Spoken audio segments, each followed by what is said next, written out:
What's going on, guys? Welcome back to the channel. Talking with Beauties, episode 137, all college football playoffs tonight. Today, we're talking about everything from the college football rankings. Today is Sunday, so they just dropped earlier this morning, and we are just going to talk about everything that has to go on with championship weekend, from playoffs, anything to look forward to with these teams. But first, address what's going on. Haven't done anything in the last couple of weeks, mainly because I just haven't had any time. Unfortunately, I have been pretty much just been swamped when it comes to personal stuff and school. It's just been too much to try and consider throwing out more episodes. And obviously, I want to make the episodes the best thing possible for you guys. So I didn't want to just put out anything out there. I wanted to make sure I put my time and dedication towards it, and I just did not have any time to do that. So we're back to the regular scheduled episodes, releases, all that kind of stuff. We got a lot of stuff coming up in the next couple of weeks as well, too. So that should be a lot of fun, especially with the holidays coming around. There will be some good content still to put out. So looking forward to that. But let's get into this championship weekend, plus college football rankings, my reactions, what I think is good, bad, and a very early who do I think is going to win moving forward. It probably will change as the week goes on. We have another episode later on this week with college football bowl pick'em picks. That should be coming out maybe Thursday, hopefully at the very latest Friday. So keep an eye out on that as well. So always come back, hit that like, subscribe, bell icon so you guys are notified when those episodes do drop and you guys are the first people to watch it. All right, let's head into the recap from this past weekend. We'll start off with Friday slate, UNLV versus Boise State, number 20 versus number 10. This one was a big game because of playoff implications, being the top ranked group of 5 school getting in there would be the winner of this game, most likely Boise State or UNLV. Boise State came into this one hosting with the 11-1 record. They won this one 21-7. Maddox Madsen, 158 yards, 1 touchdown. Ashton Gentry, Heisman Trophy candidate, potentially has my vote right now. The Heisman Trophy winner, 32 carries, 209 yards for 1 touchdown. And Kylan James had 2 carries, 95 yards, an 80-plus yard was his longest run as well. On the other side of the ball, Hajj Malik Williams, 110 passing yards and 1 interception. Not very good through the air. 21 carries, 56 yards on the ground. Nothing too crazy there. Boise State defense did look really good, though. 6 total sacks in this one, 11 tackles for losses, and 1 interception. Big red flag, though, out of that game. Boise State did not impress in that second half. Only scored all 21 points in the first 2 quarters. Honestly, very boring game in my eyes with Boise State. Kind of expected more out of them, knowing that playoffs were on the line. They're at home. They're hosting a conference championship game.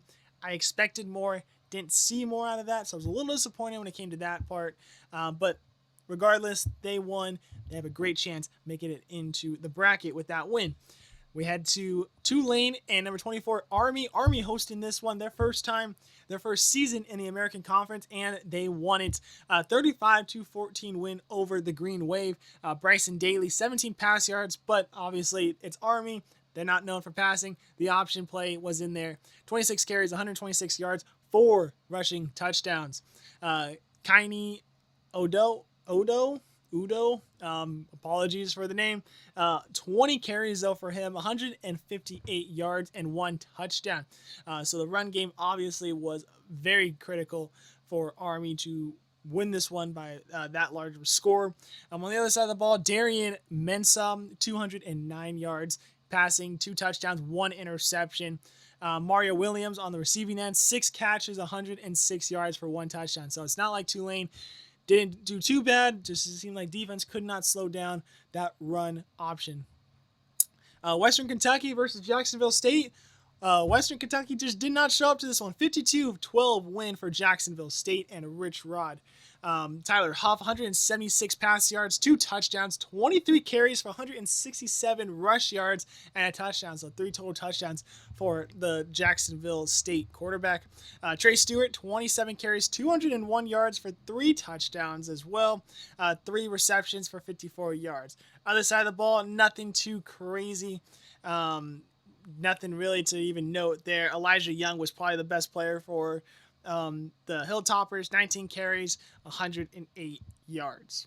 We head to Miami versus Miami of Ohio.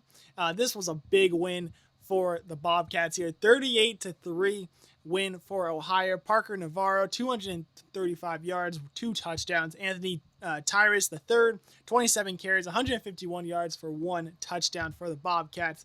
On the other side of the ball, the Redhawks, nothing too much. Brett Gabbert, 127 total yards, 1 interception. Just not a good performance by the Redhawks. The Bobcats outplayed them from the very beginning, so big win there for Ohio. Marshall versus Louisiana. Marshall, once again, another blowout in this one. 31-3 for the Thundering Herd. Brylan Braxton, 193 yards, 2 touchdowns, 16 carries for 66 yards. So good day for Braxton. Jordan Houston, 117 yards on 17 carries. He also had a touchdown. Tychon Chapman, 8 receptions, 86 yards for a touchdown. So really good on the receiving end there. In Louisiana, just nothing to even really note. No passing touchdowns, obviously no rushing touchdowns. 1 interception was thrown between the 2 quarterbacks, Chandler Fields and Daniel Beal. Then we head into the Power 5 conferences, Power 4 conferences. Let's head in a little bit more in depth on what happened. Starting off with the Big 12 on Saturday morning. Number 16, Iowa State versus number 15, Arizona State. If you guys don't know me at all, if this is the first time you're here, well, welcome. But I'm a big Arizona State fan. I go to the school. I have merch coming from every color you could think of that ASU wears and stuff like that. I bleed maroon and gold. So obviously all my attention was on this game when we woke up on Saturday morning. And the team did not let me down. 45-19 win for the Arizona State Sun Devils, winning their first Big 12 championship in their first year in the Big 12. This team was projected to be the worst team in the Big 12 going into preseason by all the media. Pretty much nobody gave them hope. I'm not going to lie. We had a podcast episode preseason, the podcast dad and I, and we said probably 4 or 5 wins at most for ASU. Great season would be 6. They blew that thing out of the water. Only 2 losses on the year, 11-2 record right now. Obviously, you beat your rival down in Tucson. That's going to be a great season regardless. But they've done more than just that. Very impressive season for the Devils. Let's get into the numbers of the game, though. Sam Levitt, 219 yards, 3 touchdowns, 7 carries, 33 rush yards, and a touchdown on the ground. So 4 total touchdowns for Sam Levitt, the redshirt freshman from Michigan State. Cam Skattebo should be going to New York. This man is unbelievable. He's been doing this all season long, and it just sucks that no one's been seeing it. 16 carries, 170 yards, 2 rushing touchdowns. Through the air, he had 2 receptions, 38 yards, and 1 touchdown. Now, the biggest thing going into this game was Jordan Tyson's absence for the Arizona State Sun Devils. Pretty much heard that it's a broken collarbone. He's out indefinitely. He's done for the season with that broken collarbone. So who was going to be able to step up in this place? Look over to Melquan Stovall. 4 receptions, 91 yards for the man. He played outstanding. Xavier Guillory, 29 yards, 2 receptions. Yeah, not great numbers wise there, but the 2 catches were very good catches. 2 touchdowns for Guillory. So big night for Guillory as well. You can tell the receiving core was definitely feeling it with that. Sam Levitt was making some really nice throws. Overall, very good offensive game for the Devils. Defensively, not a great start. Rocco Beck, 214 yards, 2 touchdowns, 1 interception. The defense did get an interception, a couple of fumble recoveries from Abu Sama. He lost 2 in that game as well. But overall, I mean, the adjustments by Arizona State was impressive because they had no reason to only stop them at 10 points in that first half, because it seemed like it was going to be the first team to punt was going to lose that game. It was blow for blow. Arizona State hit a field goal first, and Iowa State hit a touchdown. Then ASU hit a touchdown, then Iowa State hit a field goal. It just was going back and forth the whole time.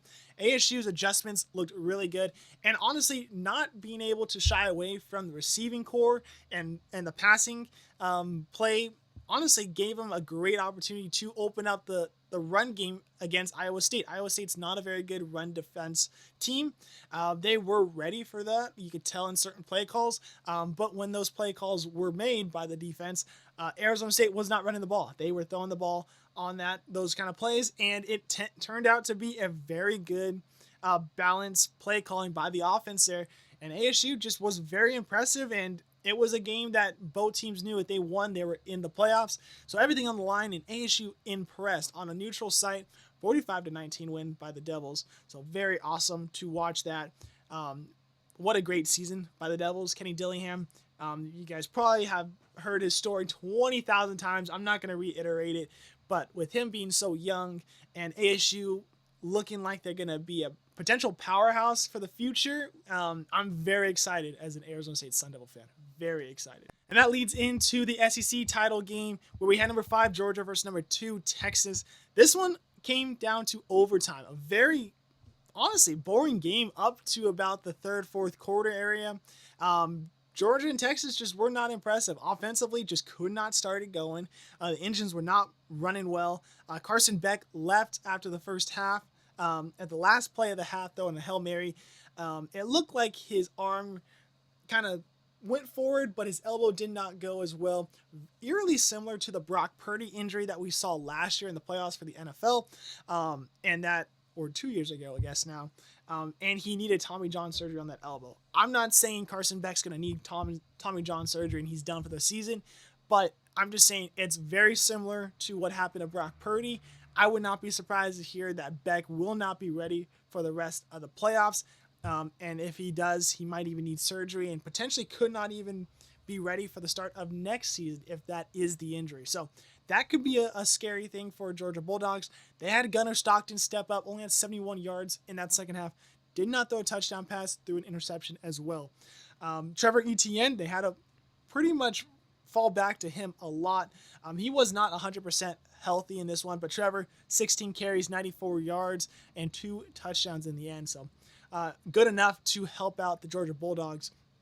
On the other side of the ball, Texas, Quinn Ewers lit it up. 358 yards, but only 1 touchdown throw, 2 interceptions. Matthew Golden, 8 receptions, 162 yards. DeAndre Moore Jr., 9 catches, 114 yards, and a touchdown. But it really came down to the kicking game. Bert Auburn missed 2 field goals, chip shot field goals, what it seemed like, which really cost him to force overtime. Yes, he did hit a 37-yarder to get him to overtime, which I actually thought he was going to miss. But with those field goals being made, who knows what happens? Maybe Georgia doesn't even get a chance to get to overtime. Maybe Texas wins it. But it ended up going Georgia's way. They won that one 22-19. It came down to Texas getting the ball first. They hit a field goal. They want to go for it on 4th down. And it ended up being all in Georgia's favor, and Georgia was able to score rushing touchdown with ETN. But the play before, I want to talk about that real quick. Stockton made a nice little run through the middle of the field, 8-yard run to get him the first down, but the man pretty much put his life on the line. That was probably the hardest hit I've ever seen from any level of football. Stockton's helmet flew, his knee went back the wrong direction when he fell down. Somehow he got up, did not fumble the ball. I don't know how that's possible. The man got stone-walled. I mean, he wasn't going anywhere forward on that play. Unbelievable hit. It was a targeting call at the beginning. It was reviewed, not targeting. 100% agree, was not a targeting call. Very legal hit. Very awesome that we got to see that hit because that was unbelievable. But because Stockton's helmet fell off, he had to leave the game for that one play. Just an NCAA rule. Ended up going down to Beck having to come back in for one play. We all knew he was just going to hand the ball off to ETN. Ended up being the last play of the game. So Georgia ended up getting that one, squeaking out the bye, and Texas pretty much had to wait for their fate going into Sunday morning. Big Ten Championship game number 3, Penn State versus number 1, Oregon. Both teams know that they're in. Not too much on the line besides that bye. Oregon win this one 45-37 though. Dylan Gabriel, 283 yards, 4 touchdowns. Jordan James, 20 carries, 87 yards, 2 touchdowns. Ches Johnson had an outstanding game, 11 receptions, 181 yards, and a touchdown. Other side of the ball, Drew Allard, 226 yards, 3 touchdowns, 2 interceptions, 1 on the final play or final drive that Penn State was able to keep the ball, which ended up being costly, obviously. 5 carries, 54 yards, and 1 rushing touchdown. So Allard did use his legs very well. Caton Allen, though, 14 carries, 124 yards, and a touchdown. Nicholas Singletary, 10 carries, 105 yards rushing. So the rushing game looked really good for Penn State and the Nittany Lions. But honestly, defense was not a good game for either side. Oregon came out big, 28-10 lead at one point, but just never went away was Penn State. Penn State just chipping away, ended up going down to the wire, and that interception cost them. Interception by Nico Reed gave the ball back for the Ducks, and they held on for a couple of knee downs at the end. But I was not impressed by Oregon's defense. I was not impressed by Penn State's defense. I was actually a little bit more impressed that Penn State's offense was able to keep on coming back. Dillon Gabriel and the Oregon offense, I'm not surprised at all. That team is really good when it comes to the offensive side. But defense, they might have to figure that out, because I don't think Penn State's offense is all that impressive in my eyes. And who knows, maybe that's going to be their Achilles heel moving forward into the playoffs. But regardless, Oregon won. They had finished the season undefeated, and they go into the playoffs as the number 1 seed outright. Everybody knew that. And we head to the last game, the ACC championship game, number 17 Clemson versus number 8 SMU. This one turned out to be a nail-biter. Clemson, again, led big, just like Oregon did, but SMU did not back down. Clemson did win this one, though, 34-31. Cade Klubnik, 262 yards, 4 touchdowns. Bryant Wesco Jr., 8 catches, 143 yards, 2 touchdowns. Nolan Hauser went 2 for 3 on field goals, but did hit the game-winning field goal from a 56 yards out. So great kick by Hauser. It was actually going to be good from a little bit further, too, so he had all behind it. SMU side of the ball, Kevin Jennings played a very good game. 304 yards, 3 touchdowns, 1 interception, 10 carries, 35 yards, 1 touchdown, but did have a fumble loss. So 2 turnovers on Jennings, which, I mean, you could trace back to potentially costing them the game. Who knows what happens on those 2 drives. Brashar Smith, 24 carries, 113 yards, 6 receptions, 34 yards, 1 touchdown. So really good game by Smith. Roderick Daniel Jr., he had one of the best catches of the night, 8 receptions, 97 yards, 1 touchdown. Just outstanding receiving core for SMU yesterday. But that final 2 drives, I mean, that was unbelievable. So Clemson scored in the third to end the third quarter, but led 31-14. Not a very impressive fourth quarter by Clemson offense. They struggled to move the ball once they did score 12 yards on 11 plays on the following 3 drives. So a lot of punts, quick 3-and-outs for Clemson. SMU was very impressive, though. They scored on 3 of the 4 last drives, including the game-tying touchdown with 16 seconds left.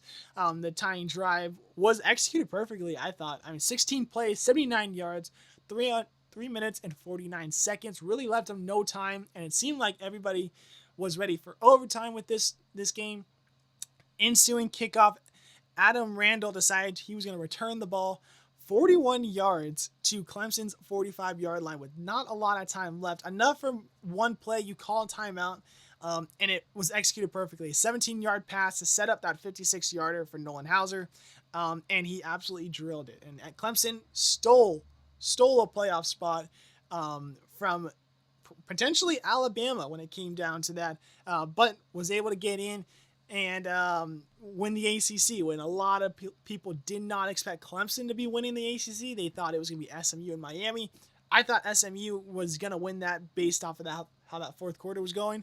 But very smart decision by Clemson by running that ball out, getting that quick reception and getting it down quickly to not waste time. Well executed altogether. So those are your conference champions for the Power 4 and Group of 5 schools. So we went into Sunday thinking we might have an understanding of what goes on in the bracket, but honestly, not really. I mean, I went to the night saying I think ASU is going to have a bye. I think they should be a 4 seed at that point with Clemson winning, but I also thought they should be leapfrogging Boise State. Does the committee agree with that? Does ASU have enough to do that? Does Boise State deserve a 2 spot over Georgia? Personally, I didn't think so, but that was up for debate. Now, where are you going to put everybody else? Does Texas deserve that best spot at the 5 seed? Does Ohio State host a game? Does Penn State drop further or above Ohio State? Where does Notre Dame fall in line with this? Do they keep SMU or go with Alabama? A lot of discussion I'm aware of, a lot of things to go into when we woke up on Sunday. But ultimately, this is the bracket that they came out with. Honestly, I'm very happy with the bracket. You got the top 4 seeds at Arizona State, Boise State, Georgia, and Oregon from 4 to 1. So ASU got that bye. Very excited. I love that ASU got that bye. Well deserved. Clemson being that last conference champion. Jeez, cannot speak right there. Last conference champion. They put them at the 12 seed. They were ranked 16th. I think that's well deserved as well. I think that makes sense. But they had to face Texas, who is a 3 seed, and that doesn't seem to be a very good matchup for Clemson there. And then we got Tennessee. They had to visit Ohio State. That's a 9-8 seed. SMU is the 11 seed. They had to face number 6 Penn State. And lastly, number 10 Indiana has to face number 7 Notre Dame. So overall, I think this is done pretty well. I think the teams that are in are the exact teams I would put in there. I do not think Alabama should be above SMU. But when you look at the bracket, I think the seeding is the only thing that is going to need to get changed for next season. I really do think they need to go to reseeding, because if you look at Texas, they have to face Clemson. If they win that, they face Arizona State. If they win that, they go to the semifinals. You look below that, Tennessee versus Ohio State. That's a really good matchup right there. But the winner of that has to go and play Oregon, and then the winner of that goes to the semifinals. I think Oregon's got a tougher road than it should be for a number 1 seed in the college football playoffs and number 1 seed in the whole nation, the number 1 overall for both. I just think that's a tough lie. SMU versus Penn State, the winner goes on to face Boise State.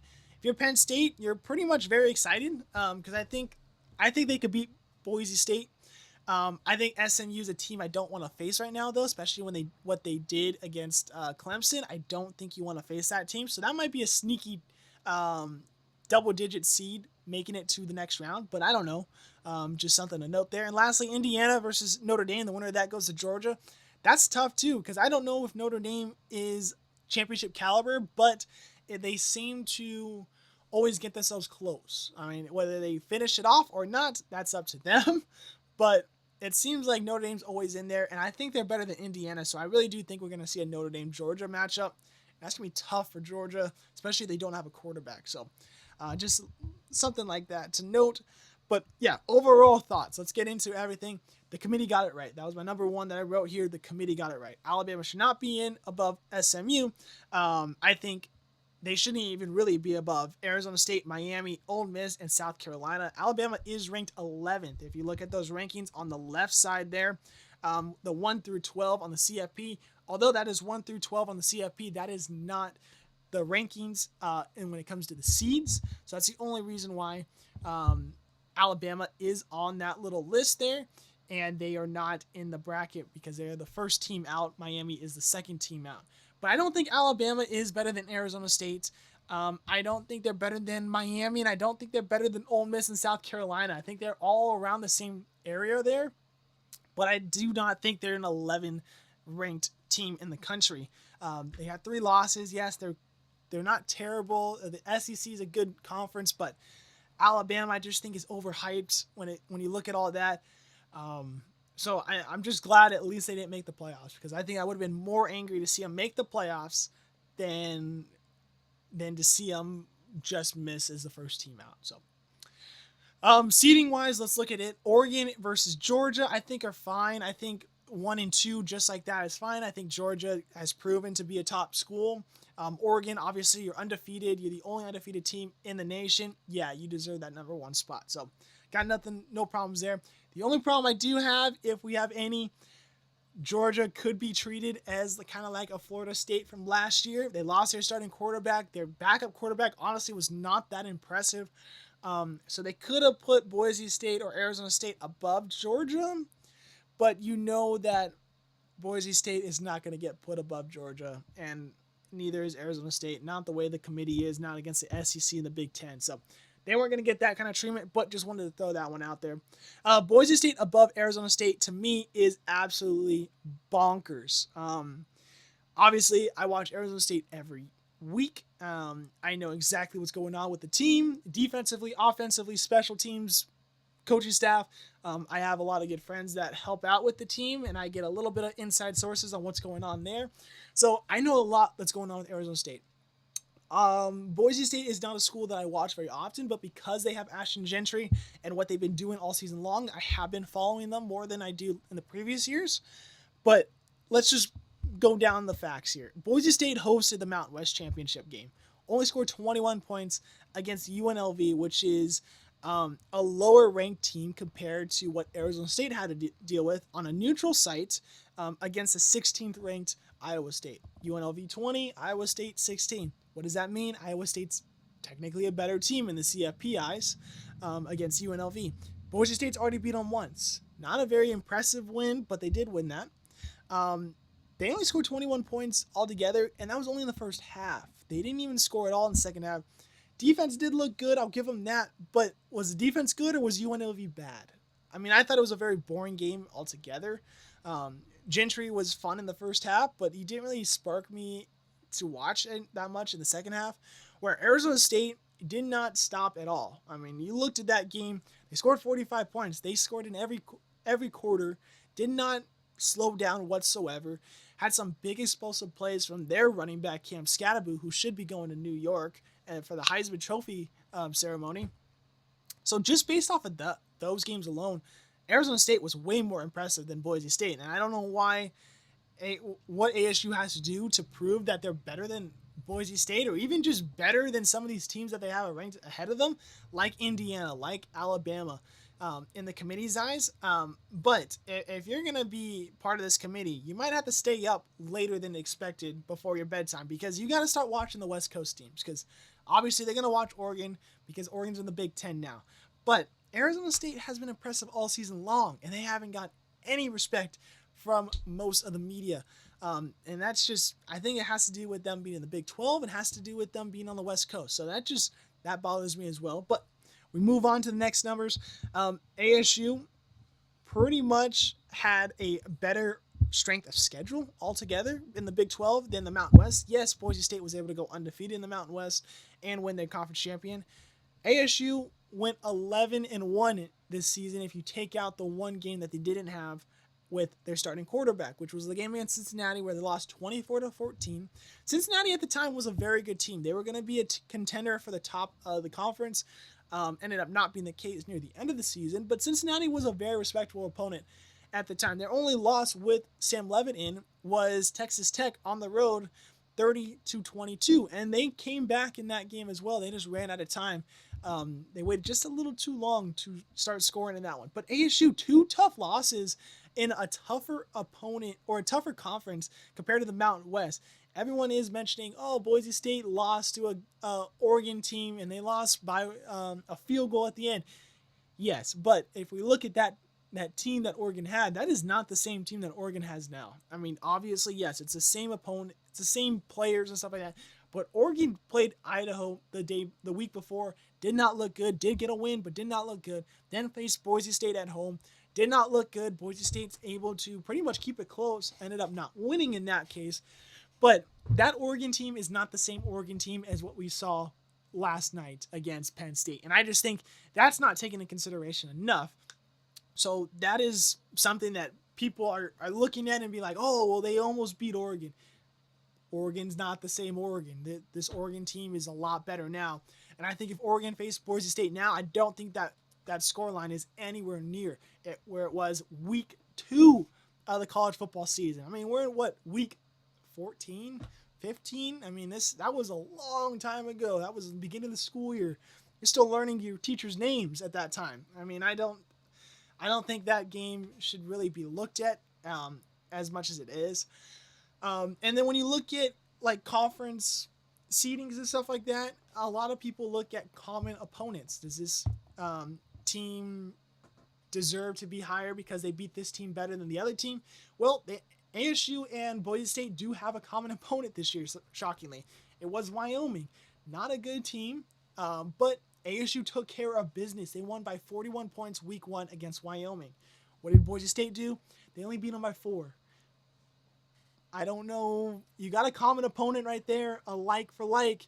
ASU beats them by 41. Boise State beats them by 4. I don't know what the hell is the difference on why Boise State still is considered better than ASU. Doesn't seem to make a lot of sense there to me. If you look at overall, like the big wins, Arizona State, honestly, you could look at Kansas as a big win. I mean, they played home record near the end of the season and looked really good, I thought. Utah was ranked 16th at the time. You can consider that a good win or a bad win based off of Utah played the rest of the year. Kansas State, they beat them 16th at the time. BYU, 14th at the time. And Iowa State last week, 16th at the time. Obviously, they moved down in the rankings a little bit from this morning. But what am I looking at? I'm looking at 4 top 25 wins this season. And I think that is enough to note there. Plus a very good win against Kansas where they had no business winning that game. It was a good, relentless, get back in there kind of game for Arizona State. Where you look at Boise State's key wins, Washington State and UNLV twice. No ranked wins until last night against UNLV, which they were ranked 20th at the time. I don't know how the key wins isn't a factor enough to have Arizona State higher than 12th or at least higher than freaking Boise State. I don't know what Boise State is doing to get them ranked higher than Arizona State. It makes zero sense to me. ASU should be a 3 seed. Boise State should be a 4 seed. And Clemson should stay at that 12 seed because I don't think they're better than Boise State. But I think Boise State is getting overhyped, and I think it's only because of Ashton Gentry. Yes, great player. Boise State is impressive this year. Only 1 loss. But you got to look at it bang for bang. And I think the committee got that one wrong when it came to the top 4 seeding. I think ASU should be 3. Boise State should be 4. Now we head into the at-large bids. Texas at 5 makes sense. It was a close loss. They're a very good team. I'm fine with them at 5. I think that is well there. Penn State at 6, again, kind of surprising to me as well. They struggled way too much against good teams. Ohio State and Oregon this year, they struggled a lot against those teams. They have a loss against Ohio State, who is seeded at 8. And so, to me, I don't know. I mean, I guess they're really leveling that loss to Michigan a lot for Ohio State and the reason why they're dropped lower than Penn State. But I think before last week, when we saw the rankings going into championship weekend, I would have put Ohio State higher. I thought Ohio State, although yes, they did lose to Michigan, and that was not a good loss at all. I think Penn State is not better than Ohio State. I think if those two teams played again, I think Ohio State wins again, regardless of where they play it at, neutral site, Penn State or Ohio State. I think Ohio State is better than them. So I don't think Penn State at 6 and Ohio State at 8 makes a lot of sense to me.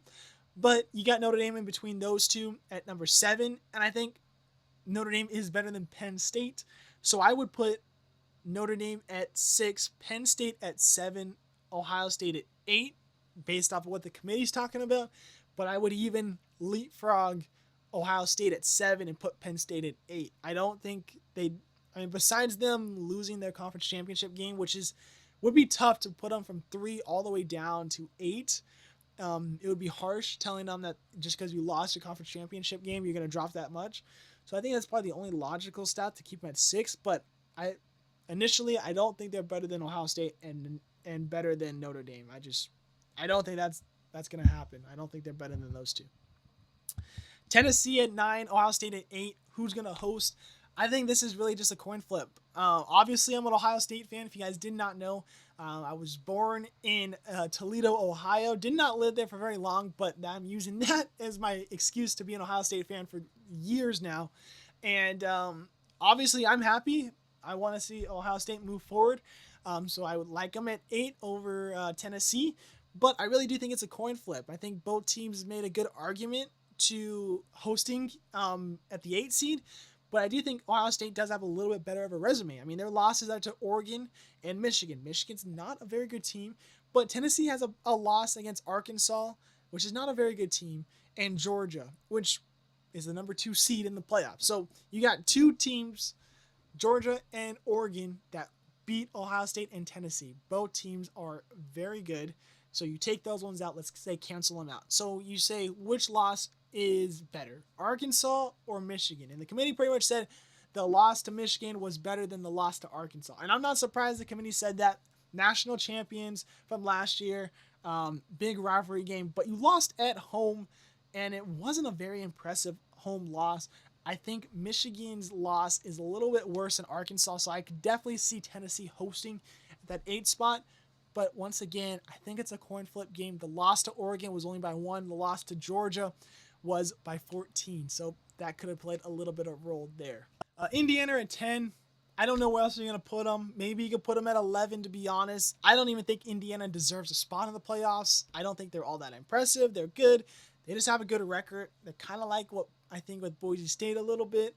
But you can't really do much more with them unless you wanted to put SMU at 10 and Indiana at 11. That's the only thing I can think of, but I'd rather see Indiana in there than a 9-loss Alabama team. I'll just say that. SMU at 11, I think is well-deserved. I mean, I could see them at 10, as I just said, but SMU at 11, I'm okay with that. I think they what they did last night, coming back in that second half against Clemson, I think is well earning of this team is the real deal. And even though they got 2 losses and they didn't win their conference, they definitely can make a run for the money against a team that potentially are frauds, which is Penn State. I think SMU versus Penn State could be a potential upset for the Mustangs. Their losses this year is the ACC championship game and BYU. And BYU, honestly, is not that bad of a team. They're still a top 25 school.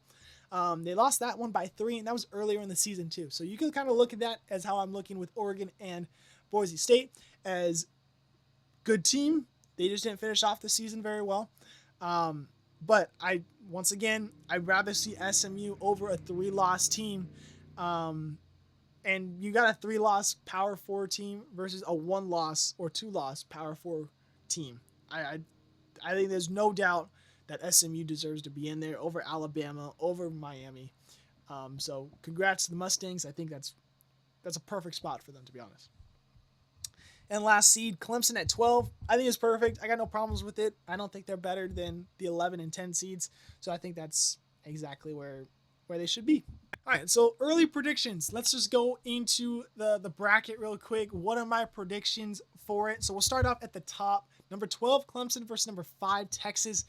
I got Texas winning this one. I think at home, I think Clemson is going to have a hard time. The only thing I think of is there are a lot of footage against Texas and trying to beat them there. So maybe Clemson's able to kind of run that. But if they did what they did against Texas with what they did against SMU in that second half, I don't think Texas is going to let them hang around for too long. So I got Texas in this one. And that means Texas will play Arizona State in the next round. We head to the one under that. Number 9, Tennessee versus number 8, Ohio State. I think I'm going to take Ohio State. I mean, obviously, it's a little bit of a biased pick. But I do think Ohio State is going to be able to get it done. They're coming off pretty much a free bye week there. And not having that conference championship game to worry about. Tennessee knew they weren't going to make the conference championship game. So they're already on a bye as well. But I think Ryan Day, I mean, I know he doesn't really always win the big games, but his job's on the line. I think the guys know that as well. I think he's gonna prove that team is ready for the championship games, and I think Ohio State wins that one. But it's gonna be a close game, really close game. That means Ohio State will have to play Oregon again in a rematch, but we'll wait for that one. Number 11, SMU versus number 6, Penn State. I think you guys already know I'm going with this one. I'm going with the Mustangs. I got SMU winning this one. I've said it multiple times. I don't know if I said it out loud on the podcast. I'll say it now. I think we're going to see a double-digit seed in the semifinals. I don't know who it's going to be, but I would not be surprised to see a double-digit seed in the playoffs. And I've been saying this leading up to probably, I think, the last 4 or 5 weeks now. Hopefully I said it on here so there's footage, but I don't think I did. But I've been saying that a lot to everybody I talk about when it comes to the college football playoffs. There's got to be one upset. You got to think, right? I mean, you got all these teams hosting, a lot on the line here. You got four teams hosting. There's got to be one team that comes in on the road and impresses and is able to get it done. And I think SMU, with what they did in the ACC championship game, they're, I would say, potentially lucky to be here.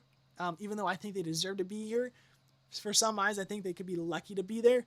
And I think Penn State knowing that if they lost, they were still in, might have had a factor on that game a little bit. But it's a noon kickoff. It's not at night. SMU has a chance there. I'm going to go SMU with the upset. I think the 11 seed makes it through. Now, will they make it past the next round, which is Boise State? I'll hold off to say anything there. But I think Penn State's a big fraud. I don't think they're a very good defense and offensive all-around team. I got SMU moving past them. Number 10, Indiana versus number 7, Notre Dame. I got the Fighting Irish hoodie on right now. I visited the campus, 2 years ago, I guess, 3 years ago maybe. Beautiful campus. Would love to watch a football game there. It's going to be a freaking cold-ass game for Indiana, but at least they'll be a little bit ready. In-state rivalry there between the two. I got the Fighting Irish moving forward, not because of the sweatshirt, but because I really do think Notre Dame is a very good team this season. They really had bounced back from the NIU loss. They have some good quality wins. I mean, Army, Navy, kind of say are maybe their best wins besides the A&M game earlier in the season. I'd say they had 3 very good wins with Army, Navy, and Texas A&M. You can look at most of the schedule too and just say, like, yeah, they've impressed on some games. They have not impressed in the others. But with what they did against USC, they got to figure that out defensively, but offensively looked brilliant. So I think Notre Dame's able to get that offense rolling at home against Indiana. I don't think there's a chance Indiana gets it. I think this is a blowout win for the Fighting Irish. That means Notre Dame would have to face number 2, Georgia, and we'll hold off on that pick because we'll go back to the top of the order where Texas and ASU will have to play up in the Peach Bowl. And I got ASU. I mean, I think ASU coming off, what would that be, 3 weeks of not playing, might be a little tough. That's a long break, especially when you had a team coming off a week that they could play beforehand. But who knows? I mean, injuries occur, players fatigue occurs. ASU having those 2 or 3 weeks off could matter. I mean, I don't think Jordan Tyson is going to be back for the rest of the season. I know they said indefinitely. I don't think those 2 or 3 weeks are going to get him back in the lineup, but I think it's going to well prepare him for not just the receiving core, but Texas in general. I think ASU is going to be able to really prepare well for that. The site is very neutral. It's in Atlanta, so it's not going to be a home game for Texas. And there was rumors it was going to be the Fiesta Bowl, which would have been a huge home game for the Arizona State Sun Devils. I'm very disappointed it's not the Fiesta Bowl because I cannot make it out to Atlanta. I mean, those ticket prices and the flight, the game, and hotels is just unreal. Couldn't tell myself, yeah, go for it. So unfortunately, I have to watch that one at home. But I do think ASU is able to get at least one win in these playoffs. And I think it's going to have to be against Texas, and I think they're going to be able to get it done. No Bevo, too, in the stadium, which I think is going to be a big deal. Horns down, forks up. I think the Devils move on. And then next, the winner of this will face Arizona State, and it's going to be between number 8, Ohio State, and number 1, Oregon. And I got Oregon again. I think pretty much very similar reasons why I think ASU is going to beat Texas. I think Oregon is just going to be there and be ready for Ohio State. They already got game footage of them. Ohio State had a chance to beat them on the road. Clock management was the worst part in that game for the Buckeyes. But I think the Ducks have gotten better since that game. I think every game they really have gotten better. And I think the Ducks are ready for Ohio State. I'm not going to say it's going to be a close game, but I would not be surprised if it was maybe around like that 10-point margin. And I think the Ducks move on past Ohio State. And that's also going to be at the Rose Bowl too. So that should be a really good classic Rose Bowl game for years to come. And then we head to SMU versus Boise State, 11 versus 3 here in the Fiesta Bowl in Glendale, Arizona. I got SMU moving past. I said it earlier. I think there's going to be a double-digit seed in the semifinals.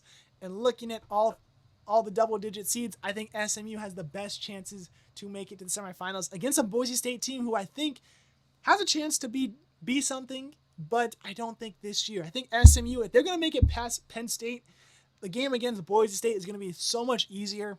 I got the Mustangs moving past them. I think Kevin Jennings is going to be unreal in these playoffs. I think he's going to run past Boise State, no problem. And then we head to the last matchup, Notre Dame versus Georgia. That's going to be at the Sugar Bowl in New Orleans. And I got Notre Dame moving past Georgia. I think there's going to be too many questions with the quarterback situation. Carson Beck with the elbow injury. Gunnar Stockton not really having that impressive of a game. Who knows what we're going to see there. Is the running defense going to be good enough for Notre Dame to really shut down ETN? Is ETN going to be completely healthy when that game comes around?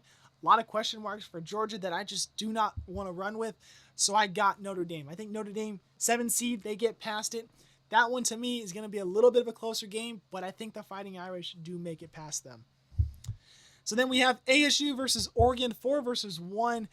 We don't know what the venue is going to be. It's either going to be the Cotton Bowl or the Orange Bowl, but they said that they'll release those once the field is set. I got to be a realist here. I think Oregon will beat Arizona State. I think it's going to be awesome to see Pac-12 schools going up against each other. Obviously, I'm going to root hard for Arizona State. I'm going to root out of my mind for Arizona State to win and beat Oregon. But if we just look at what Oregon's been doing this year, that team's going to be hard to beat, especially with Arizona State. They have a tough time closing games out. Obviously, last night was a very good way to close that game out, 45-19 win. But I think Oregon has that chance to just run up the score against a team like Arizona State. I think ASU will stick around, but I don't think they'll edge them out, if I'm being real here. So I got Oregon moving on to the finals, which is, it hurts me to say that. Going to root for ASU hard if it does come down to that matchup. And I'm going to cross my fingers that I'm wrong. This pick is going to be wrong when we go back in the future and look at this video, but you gotta be real sometimes. I think Oregon does make it past the Sun Devils. And then the other semifinals, we got SMU versus Notre Dame. I got Notre Dame moving past. I know it's gonna be a tough one. SMU is right in the hot hand at that point. Notre Dame doesn't usually always get to the big game and commits to winning those games, but I think you got two hot teams that should not be there at that point. I think Notre Dame's just going to be a little bit hotter than SMU. SMU did show some weakness against Clemson. I think Notre Dame will take advantage of that. And I think the Irish will have to face Oregon in the college football playoff game finals. And I think it's going to be a really good matchup if it does go that way. But who do I think is going to win the national championship? As of right now, my first recording, raw reaction. Oh, man, I don't know. I really don't. I want to say Oregon should. I feel like 99% of people are going to pick Oregon, to be honest, that don't have any ties to another school in the playoffs because Oregon just looks so good. But again, if Notre Dame's gotten this far, they're doing something right. I think that offense is going to keep on running. I think that defense is something that could be worked on, but based off of what Oregon did against Penn State, looks like that defense needs to be worked on there as well. So who am I going to pick as my first pick early in this? Obviously subject to change because we got an episode coming later in the week about all the bowl game picks, so make sure you stay tuned for that. But as of right now, for this episode, I got the Fighting Irish winning it. I think that my early pick, I got the Irish winning it all, a 7 seed winning the playoffs. It sounds weird. We don't know what to expect. I mean, this is the first time we're seeing 12-team playoff. I don't know what that means. I mean, does that mean we're going to get a double-digit seed in the semifinals? I think so. Does that mean we're going to get every home team that's hosting to move on in the playoffs? Potentially. Are we going to see all 4 seeds make it into the semifinals? Quite possibly. We have nothing to work off of. We could just go off of straight up picks, just like it was any other week of college football.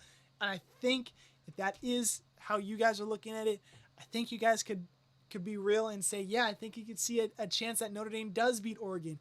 But there's also a good chance that we could see Oregon just outright run over the field and they beat a team like Notre Dame. And I think you go either way, but as of right now, as I'm recording this, as I'm looking at my potential matchups, got to roll with the Irish. If they make it this far, I think maybe this year's different. Marcus Freeman's a really good head coach. He's not Brian Kelly, just to say that.